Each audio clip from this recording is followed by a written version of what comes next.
Digitally accessible. Digital accessibility simplified. Hi, this is Juan Olarte from Digitally Accessible. Welcome to our Accessibility One-on-One podcast series. We hope you enjoyed today's episode. Today we have Kara Zirkle. She is an educator and consultant at Dell. Kara is going to be one of our presenters at the Global Accessibility Awareness Day taking place on May 19th from 10 a.m. to 2 p.m. Kara, welcome, and we're very happy to have you here. Hi, thank you, Juan. I'm very happy to be able to present for this. Excellent. Kara, can you just tell us a little bit more about yourself? Sure. So I have actually been in the field of accessibility early on. I started actually while still in college, wanting to do more assistive technology, and Section 5 way kind of started to pop up a little bit. And I've always had an interest in technology. So from there, my career path has kind of chosen itself, and it's allowed me to work in government, nonprofits, corporate accessibility service companies, you name it. So within that, I've really just been able to focus my career on accessibility as a subject matter expert across all of these areas. And it's my passion to be able to really integrate accessibility into the infrastructure of the business and the enterprise, be able to make it more accessible for everyone. Oh, that's excellent. Thank you so much. And Kara, at Dell, what do you currently do? I am a product manager for the education track. So with that, I am helping build our education accessibility champions education program. We also oversee some things such as our internal website, as well as various different ad hoc webinars and things, but I'm also a consultant. So with that, as a SME, I help with building a program around accessible multimedia or accessible documents for Dell, as well as help across various different other teams to answer questions around accessibility, focusing a lot on that of procurement and other areas. Oh, that's great, Kara. And quick question for you. So right now, you mentioned about the procurement topic. At any of your other jobs, did you also have to deal with procurement, or has it only been at Dell? Oh no, it's something I've worked on for a long time. It actually started when I was at George Mason University back in about 2007. I was one of the first hires for web accessibility specialists there, and part of that was we were to build an accessibility program at the university, and I was looking at that of web accessibility and procurement.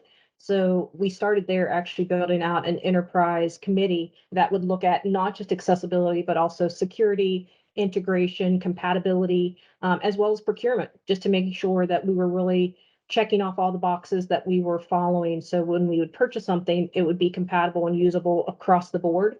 And I was able to take the knowledge that gained there as that project that we kind of started from the ground up and use that at various other universities as well as accessibility services, and now here at Dell. Oh, that's amazing. I love the fact that you're actually putting accessibility in the same round as security. I think both of them are super important. So, Kara, when you're working with other organizations or within the procurement process, is there specific checkpoints that you have to add in order to ensure that organizations meet accessibility requirements? Oh, that's a loaded question, but the short Mhm. answer is yes. It really starts with educating the employees that are looking to purchase software or even, design and development services around incorporating accessibility and making sure that they are looking at vendors that can provide the business need, but also the accessibility need. But then it's also working with the vendors themselves and educating them to where do they know what a voluntary product accessibility template is, a VPAT for short. If they don't, helping them understand what the customers are going to be asking them for and how that provides insight for them. From there, it's just a lot of questions around if they test with individuals with disabilities, do they have accessibility as part of their priority? Is it in their SLAs? There's a lot of different questions that you can build from there. Oh, that's actually very, very good. So when you mean whether it's built on their SLAs, what happens when and you mentioned about the education portion of it, which I think is really important for both employees as well as those organizations trying to sell your products. But if they don't have it within the SLA, do you have a specific template you can use and pretty much guide them to it, or that's when the education takes place and you're going to be looking at per organization type of needs? I would really start with working with your procurement and your legal to have contractual language built Hmm. into the contract itself, and that becomes your template. There are still templates that you can create around series of questions to be able to ask vendors, whether it's more of an RFI and information time period to find 3 to 5 vendors to then be able to cut down to what's the top two and then ask another series of questions from there.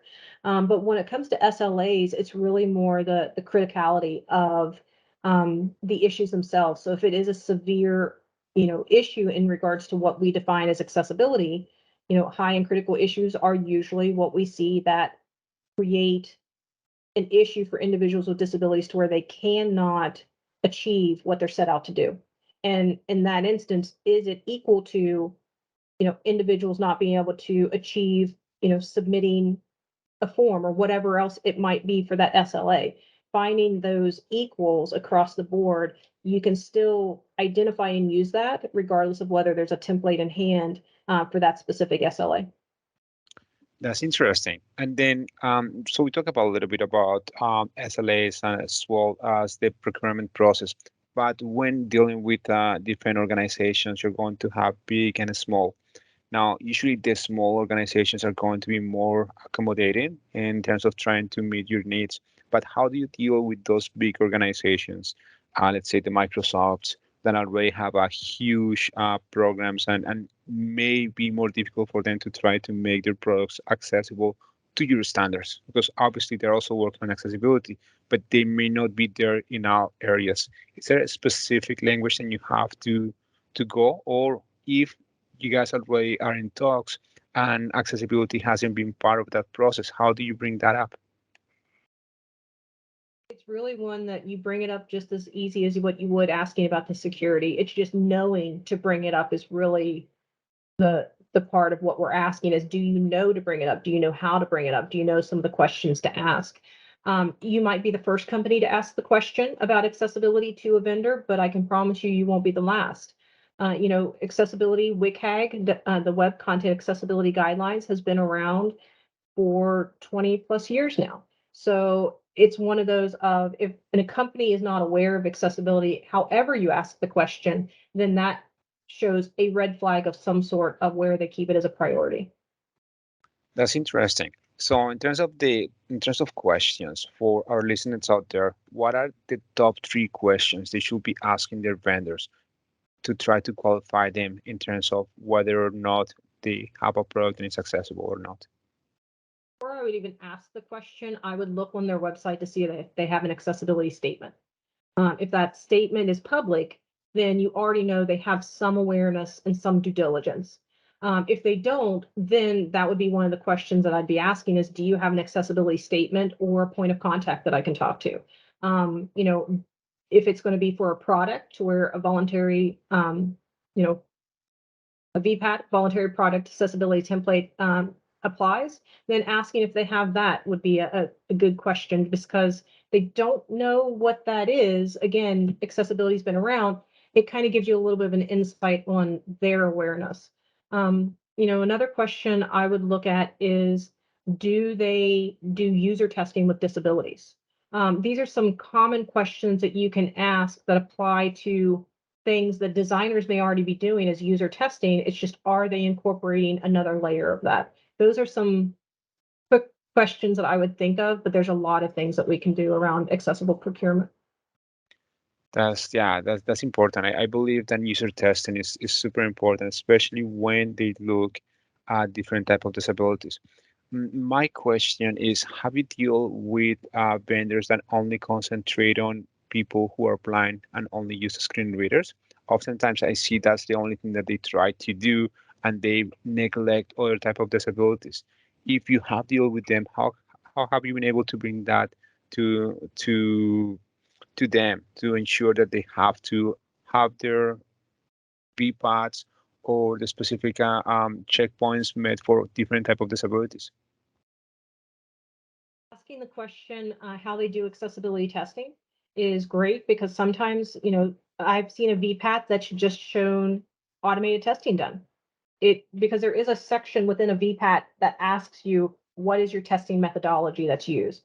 So if it only shows automated testing or only shows manual testing, or perhaps only shows that of a screen reader, then you automatically know it's not incorporating all areas. So that we might be missing low vision, such as Zoom text, or we might be missing Dragon Naturally Speaking. So there are some quick, easy ways that individuals can learn to look at a VPAT to identify how well the testing might have been done. And if you can't identify that, then it's really going and asking the companies, who has tested this? Have you tested internally? Because there could be some bias to that, even though they don't mean to.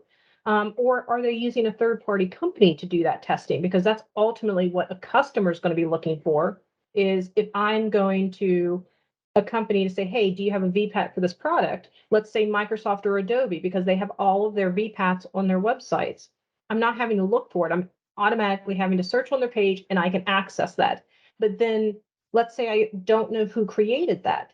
If they can say, oh, we used company X to do all of our testing, then I now know there isn't a bias and there's actually updated information. So there's also a testing report behind that I could maybe ask the next step of, is there a roadmap to the areas that aren't accessible yet? So as long as you start to identify questions to ask, any answer given will allow you a next question to ask to be able to kind of go down the rabbit hole. I really like that answer. So basically, what I'm hearing from you is first step is to make sure that we have a VPAT or the company has a VPAT. Second, obviously, that VPAT is going to be public and is going to outline what company helped them with that evaluation. And after that, for those elements that are not accessible, for them to have an actual roadmap in terms of how they're going to achieve accessibility, correct? That is the ideal situation when I've been on a customer side asking the question, working with a lot of software vendors. That is my ideal, is if I can easily access a VPAT, I have a Windows view into how accessible that might be or how inaccessible or partially, right? And then from there, I can say, okay, if you have these areas that are not yet accessible, what is your roadmap and how soon do you think that there could be more accessibility built into it? So if I'm looking at a year contract and they're telling me it's going to be 5 years before it's fixed, then I have a red flag to where then I can actually identify, well, what can some accommodations be in this case? Is it going to be a required application for someone to use as part of their job? Then it gives me more information on my end to know what to do for the employees that I'm working with in the company that I'm with that's purchasing the software. Oh, that's an excellent question. So do you also have, because I guess at this point you're going to have to work not only with the vendor, but with the internal client, which is going to be part of your organization, whether or not somebody who's going to be performing the specific job or utilizing the application is going to have a specific type of disability. In that case, if you don't identify somebody having a disability, but you may think that eventually maybe there could be somebody with a disability or there could be somebody who may be able to utilize specific features. Do you bring that up or do you guys create exceptions within the procurement process? I've brought it up before. Like I said, I have a lot of various different backgrounds. So when working in education, it's commonly known as an EAP. It's EEAAP, and it's an equally effective accommodations action plan. Sometimes the action is changed, but it's essentially asking the vendor, okay, we know that these are not going to be accessible. What's an accommodation that you can provide as an interim? So then that way, that documentation can then sit with maybe your disability services. If it's for students, it can maybe sit with your HR if it's an accommodation for an employee. And you're really asking the vendor, what can you do for us? We want to use your program.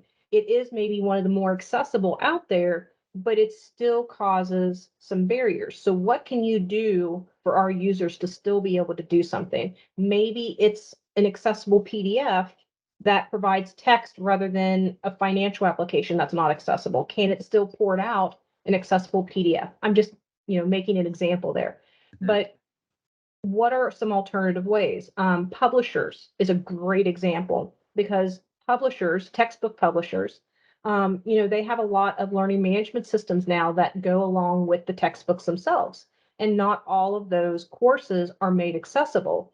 And doing so, some topics are a little more difficult than others. And there was one publisher that, when asked this question of what can you do to make it more accessible as an equally effective, they offered the images for a 3D printer that could allow the universities to print the 3D image of that table or chart or graph for a statistics course.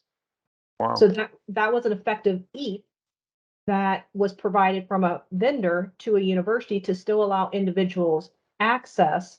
And what happened was, when that 3D image was passed out to the entire class, not only were those individuals with disabilities able to have a tactile feel, but individuals who were better visual learners finally had an aha moment that was able to connect the storyline of what was being taught with that of the graph, because they were able to see it. So it actually benefits far more sometimes for your learning environments than just supporting individuals with disabilities. I love that example. That's a great example of how accessibility not only helps people with disabilities, but also helps everybody else. That's great. That's great. So, Kara, I have a few other general questions for you. What does accessibility mean to you? Accessibility, perfect world is everyone has the ability to independently achieve anything from the web, regardless of their disability. A lot of people think accessible means because it's on the web, they can access it.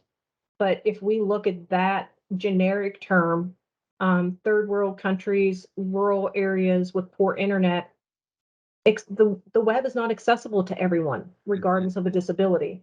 But let's take that definition and apply it so broadly that individuals with disabilities are no different than those rural areas when we are trying to use the generic statement of what is accessibility, what does accessible mean, and truly make the web an accessible place for everyone. That's great. That's great. And the reason why I'm saying that's great is because my next question will be, how do you think accessibility can help the world? So I think a portion of it was answered. But do you have any more thoughts on that? No, it's just we have a long ways of going, and as technology, evolves, there's always going to be something new that we can do. I look forward to seeing what another 5, 10, 15 years is going to look like. For sure. Now, what can individuals do to ensure their own organizations are accessible, knowing that there are just a few people that are going to be able to really have the decision making? But what can a regular person do to try to help people with disabilities? Start becoming an advocate. I mean, asking the question, is your product accessible, or is my website that I'm designing and developing accessible? Start using some automated tools to check for accessibility. Start reaching out to companies to get manual testing involved.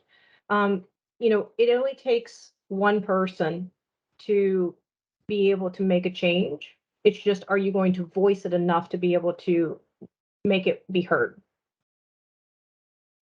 Yes, for sure. And I just want to go back because obviously you have a lot of experience working in multiple organizations.